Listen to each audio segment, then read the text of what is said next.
All right, Good let's call. talk to Chris in Scotland. Ooh. Chris, you would like to talk about the morality of teaching young children about something as gruesome as the crucifixion. Is that correct? That is indeed correct. And hi, V. Hi, Eric. It's nice to be back on the show. Hello. Yes. You called in about ghost hunting the other week, didn't you? I did, yeah. Okay, I remember you. That was a really good call. That was I enjoyed fun. that a lot. All right, Chris, what can we help you with today? What's your question? Okay, I'm curious what your thoughts are on the morality of teaching children, school-age children, about things like, I'm not sure what the wording is, but the lead up to Jesus' crucifixion, and a lot of the time in Roman Catholicism, it's got really vivid, gruesome imagery about him getting lashed with a whip and cut and the crown of thorns bleeding. Yeah. And I'm just wondering about your thoughts of the morality of that, because personally, growing up in that environment, I had really vivid night terrors about Jesus' crucifixion when I was younger, and they were always called Jesus visions. I'm not sure what the difference is. I think possibly they thought there was some supernatural element to it, but yeah, I'm just wondering about your thoughts on that. Yeah, imagine being like putting a kid in a situation where they have to synthesize that kind of graphic information. Torture, yeah. And then have them have a nightmare about it and be like, oh, it's a sign. Yeah. Like, how? Yes, Chris, I think you're absolutely correct. I don't think that it is. Well, here's there's a little more nuance in this. I was going to go straight into, I think that it's wrong, but there's more nuance. Mm-hmm. So, okay. I grew up watching things like The Passion of the Christ, which, if you have seen, is a very gruesome, basically like torture porn version of the crucifixion. And we would never have been allowed to watch anything else at that level of gore, but because it was Jesus, then we were suddenly allowed to watch it at ages like 8 and 10 or whatever. And honestly, the blood didn't really bother me so much. I was more creeped out by the character they got to play, baby Satan. Yeah. But I think that we get into my problem, which is the hypocrisy of it, as opposed to the actual content. Because kids actually are extremely curious and don't have all, like we were talking about baggage around words just a minute ago. They don't have a lot of that baggage coming into things. And there's a lot of, oh no, protect the children, this could be concerning. But a lot of that is just because we've grown up in a culture where we have internalized that X thing is concerning. And kids are just kind of like, yeah, okay. I guess that's the thing. And that's not all of them. And that's not to say that everything is appropriate at all times. But my biggest concern here is that there are so many Christians who will, on the one hand, expose children to this kind of violence, and on the other hand, treat children in this way where they shouldn't learn about gay parents, or they shouldn't learn about, gender identity, or, they shouldn't have to learn about racism or slavery. Like all of these things, like, oh no, coddle and protect the children and erase certain things that we find uncomfortable, while at the same time encouraging things like, preaching in schools and telling these kids that, hell is real, which ultimately is going to be a lot more scarring. So we can have the conversation about at what age is it appropriate to introduce certain levels of violence and gore and torture into a child's, media diet.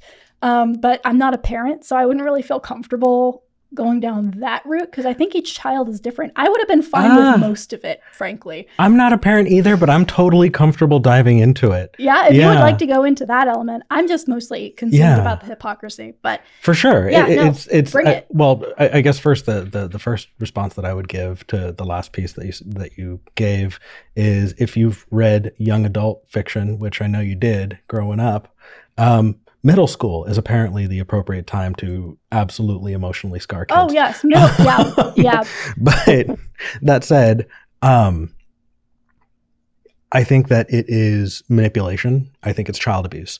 I think that when you are horrifying and emotionally scarring kids into behaving a certain way, it is the easy way out to try and manipulate and get a behavior that you want. And the fact is, having a little bit of empathy makes it even more difficult to engage with.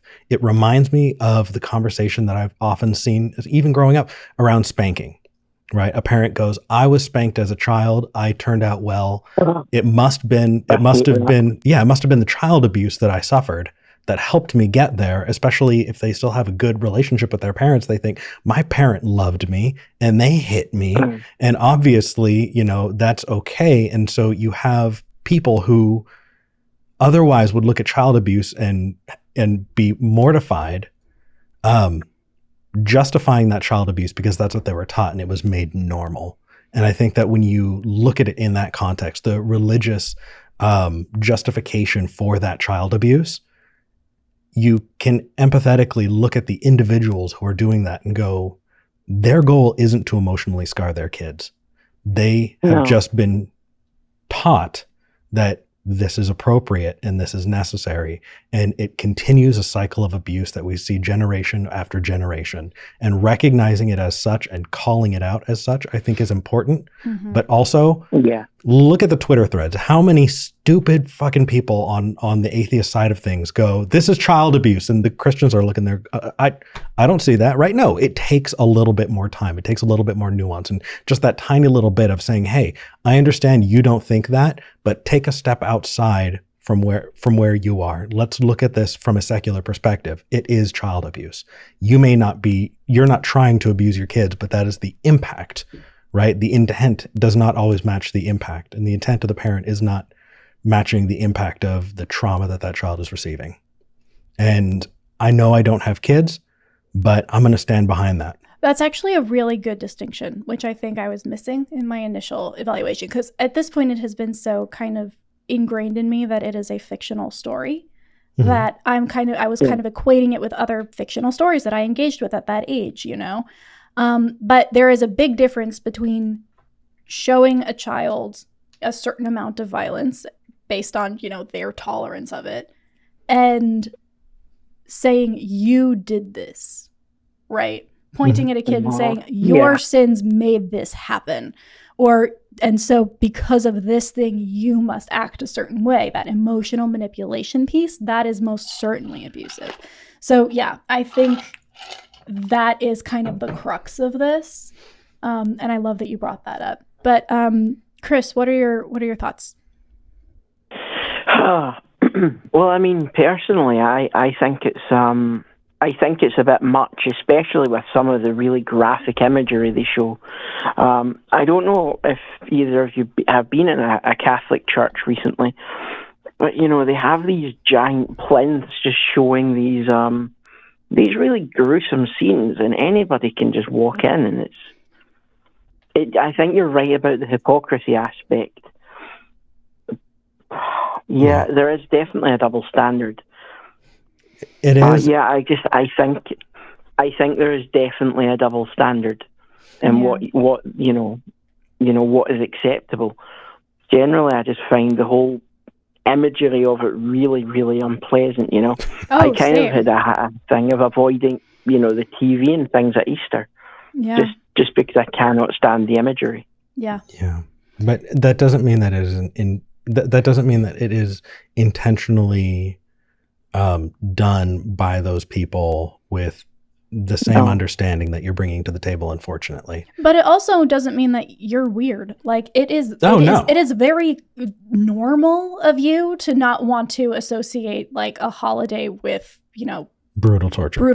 Like that. That's not a weird thing. That is a very normal thing. So like, you are very normal there, Chris. Yeah, we're right there with you. Yeah. I hope that this kind of answered your question. It did a little bit, yeah. I've really enjoyed the conversation. I suppose, I was just looking for, what your takes were on the matter, and I found them really interesting. Yeah. Yeah. Well, thank you so much for calling in. By all means, and I hope you both have an amazing day. Thank You you. too. You as well. Chris is a sweet person. I like Chris. Chris seems like he's got like a really, I don't know, like the way that he's like critically analyzing things Mhm. and then calling it and being like, hey, what do you think about this? Like, that's kind of awesome. I prefer that approach much more than I do people, throwing it out onto social media and just starting shitstorms and going, oh, maybe that was a bad idea. Ha, that's me.